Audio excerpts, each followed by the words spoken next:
اعوذ باللہ من الشیطان الرجیم بسم اللہ الرحمن الرحیم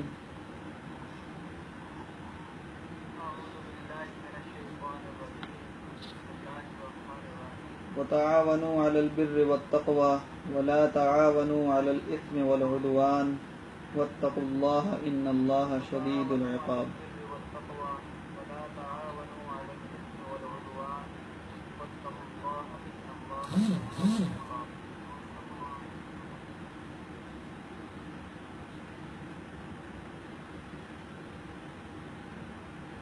اللہم صلی علی محمد وعلی آل محمد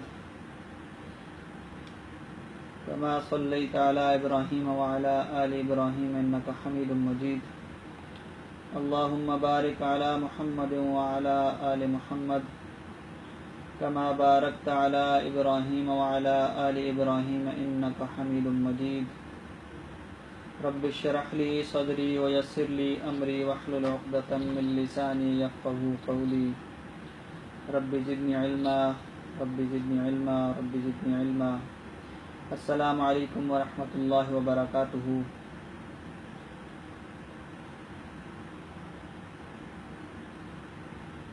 تمام دیکھنے اور سننے والے احباب کو میں ویلکم کرتا ہوں اسلامک بینکنگ کے لائیو سیشن میں۔ الحمدللہ ایک سیریز کا آغاز ہم نے کیا تھا رمضان المبارک کے شروع میں۔ رمضان المبارک کی آخری گھڑیاں ہیں، آخری دن چل رہے ہیں، تو انشاءاللہ رمضان شریف کے بعد بھی یہ پروگرام ہمارا اسی طرح چلتا رہے گا۔ جو ہمارا پری پلانڈ اسکیجول ہے اس کے مطابق انشاءاللہ ہم آلموسٹ سارے ہی ٹاپکس اسلامک بینکنگ کے کور کریں گے، تو آپ اسی طرح سنتے رہیں۔ آج سے پہلے جتنے سیشن ہو گئے ہیں، میکسیمم سیشنز جو ہیں وہ اسلامک بینکنگ لائیو پیج پر، فیس بک جو پیج ہے ہمارا اس پر اویلیبل ہیں، تو اگر آپ نے پہلے والے سیشن بھی سننے ہوں تو آپ وہاں ریفر کر کے ان کو سن سکتے ہیں۔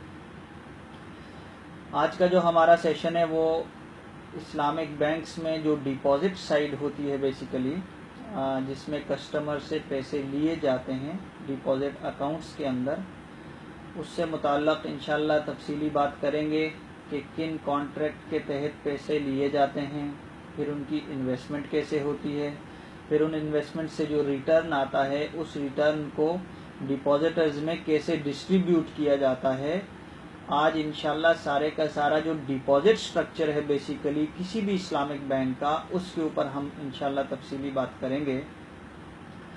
اس سے پہلے جو ہمارا پہلا لیول تھا جو بالکل انٹروڈکٹری لیول تھا، اس میں تھیوریٹیکل سائیڈ ہم نے میکسیمم لیول پر جا کر کور کیا، اور اس کے بعد جو لاسٹ سیشن تھا ہمارا وہ اسلامک بینکنگ کی فائنینسنگ سائیڈ تھی کہ لوگوں کو جو فنڈز چاہیے ہوں تو وہ مرابحہ کے تحت کیسے ان کی فائنینسنگ نیڈ کو پورا کیا جا سکتا ہے۔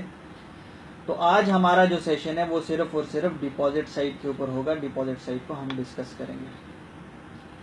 سب سے پہلے ڈپازٹ سائیڈ کیا ہوتی ہے، کون سی سائیڈ اسلامک بینک کی ڈپازٹ سائیڈ کہلاتی ہے، بیلنس شیٹ میں وہ کہاں ریفلیکٹ ہوتی ہے، اس کے اندر کون کون سے کانٹریکٹ ہیں، جو آج میجر ہمارا اس سیشن میں کور ہوگا۔ اس میں پہلے تو بریف انشاءاللہ ہم بریفلی ڈیٹیل انشاءاللہ انٹروڈکشن کریں گے ڈپازٹ سائیڈ کا، اس کے ساتھ ساتھ کون کون سے مین ڈپازٹ اکاؤنٹس یوز ہوتے ہیں اسلامک بینکس میں ان کو ڈسکس کریں گے۔ اس کے ساتھ ساتھ ہم profit and loss distribution mechanism جو ہے اسلامک بینکنگ میں اس کو ڈسکس کریں گے۔ اس کے بعد ویٹیجز سسٹم ہے جو پروفٹ کی ڈسٹریبیوشن کا ایک سسٹم ہے، اسلامک بینک جس کو فالو کرتے ہیں، اس پر انشاءاللہ بات کریں گے۔ اور اس کے بعد کانسیپٹ آف ہبہ، جو ہبہ کا ایک کانسیپٹ ہے اسلامک بینکس میں، اس پر بھی انشاءاللہ بات ہوگی۔ اور ایٹ دا اینڈ جو ہے وہ کویسچن آنسر سیشن ہوگا، تو آپ کے ذہن میں کوئی بھی کنفیوژن ہو، کوئی بھی اسلامک بینکنگ کی ڈپازٹ سائٹ سے کوئی بھی آپ کا سوال ہو تو آپ کمنٹ پر لکھ سکتے ہیں، یہاں پر فیس بک پر بھی، اور ہم ابھی اس وقت لائیو ہیں www.streamkar.com پہ، تو آپ وہاں سے بھی آپ اپنا کوئی کویسچن ہو تو آپ وہاں پر پوچھ سکتے ہیں، تو انشاءاللہ ایٹ دا اینڈ آپ کے سارے کویسچنز کا آنسر کیا جائے گا۔ سب سے پہلے ڈپازٹ سائٹ کیا ہے، اسلامک بینک کیا کرتا ہے، یا کوئی بھی چاہے اسلامک ہو چاہے کنونشنل بینک ہو، یہ آپریٹ کس طرح ہوتے ہیں کہ ڈپازٹ سائٹ سے یہ فنڈز کلیکٹ کرتے ہیں، یعنی جنرل پبلک میں جہاں پر بھی ایکسس فنڈز ہیں کہ جس نے فنڈز کی پلیسمنٹ کرنی ہے تو یہ ڈپازٹ اکاؤنٹ کے تحت پبلک سے پیسہ لیا، پھر اس پیسے کو آن دا ایسٹ سائڈ یعنی فائنینسنگ سائڈ اس کو انویسٹ کرتے ہیں، اس انویسٹمنٹ سے جو ریٹرن آتا ہے اس ریٹرن کو کچھ اپنا حصہ جو رکھ لیتے ہیں اور باقی کا سارا حصہ ڈپازیٹرز کو ڈسٹریبیوٹ کر لیتے ہیں. تو اس طرح اوور آل کوئی بھی بینک ہو اسلامک یا کنونشنل وہ اس طرح آپریٹ ہو رہا ہوتا ہے. On the deposit side banks collect fund from general public on any specific rate. For example deposit اٹھایا میں نے 10% ریٹ پر کہ آپ کو 10% پروفٹ دوں گا، and on the asset side میں نے اس کو 15% پر اس کی پلیسمنٹ کر دی. تو اب جو 5% ڈفرنس ہے وہ میرا اسپریڈ ہو جائے گا. 10% میں اپنے ڈپازیٹرز کو دے دوں گا، 15% میں اپنے فائنینسنگ کسٹمر سے لے لوں گا. تو اس طرح ایک اوور آل بینک جو ہے ایکسیس فنڈز کو اٹھاتا ہے اور وہاں فنڈز کو پلیس کر دیتا ہے جہاں فنڈز کی ضرورت ہوتی ہے، اپنا بھی مارجن رکھ لیتا ہے بیچ میں اور اپنے ڈپازیٹرز کو بھی ریٹرن دے دیتا ہے. جہاں تک بات فنڈز لے کر ان کو انویسٹمنٹ کرنے کی، conceptually there is no issue at all. کسی سے فنڈز لے کر کسی دوسری جگہ انویسٹ کیے جاتے ہیں، اس کانسیپچولی اس چیز کے اندر کوئی بھی ایشو نہیں ہے. لیکن فنڈز کو لیا کیسے جائے، کس کانٹریکٹ کے تحت لیا جائے، پھر ان کو کن کانٹریکٹس کے تحت آگے جو ہے ان کی پلیسمنٹ کی جائے، یہ ایک ایشو ہے. جس طرح ہم پہلے بھی ڈسکس کر چکے ہیں کہ اسلام کے اندر سب سے میجر چیز جو ہے وہ اس کا انڈر لائن پروسیس اور کانٹریکٹ ہے کہ کون سے پروسیس کو اور کون سے کانٹریکٹ کو فالو کیا جاتا ہے.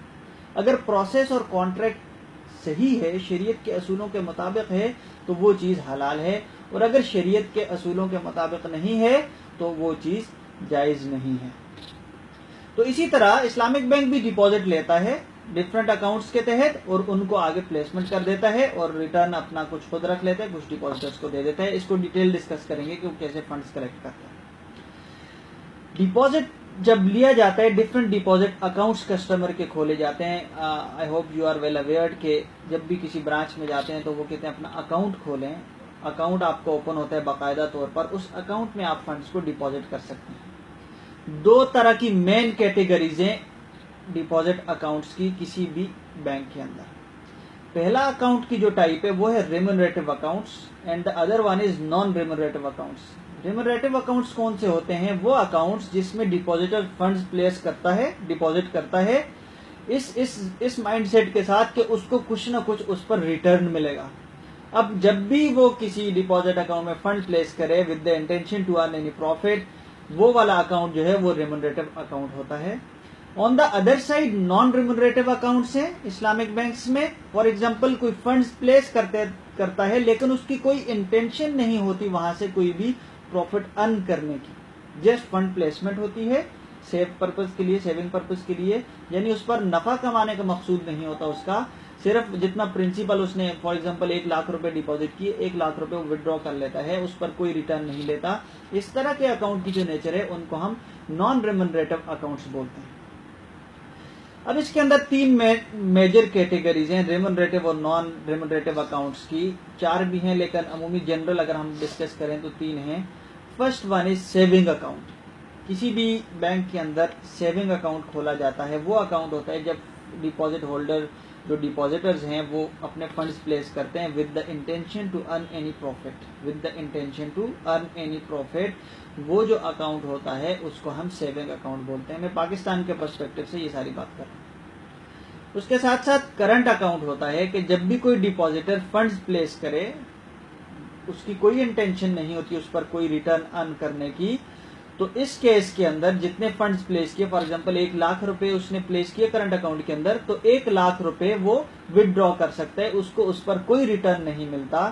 تو اس طرح کے اکاؤنٹس جو ہیں ان کو کرنٹ اکاؤنٹ بولتے ہیں. سیونگ اکاؤنٹ میں ریٹرن ارن کر رہا ہوتا ہے، کرنٹ اکاؤنٹ کے اندر اس کو کسی قسم کا ریٹرن نہیں مل رہا ہوتا.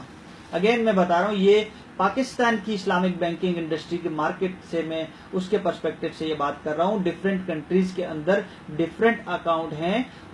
وہاں کچھ ایسے اکاؤنٹس بھی ہیں فار ایگزامپل سیونگ اکاؤنٹ ہیں لیکن کرنٹ اکاؤنٹ ہے، کرنٹ اکاؤنٹ پر بھی نفع مل رہا ہے. کچھ ایسی کنٹریز ہیں پلس سیونگ اکاؤنٹس ہیں وہاں پر نفع نہیں مل رہا ہوتا.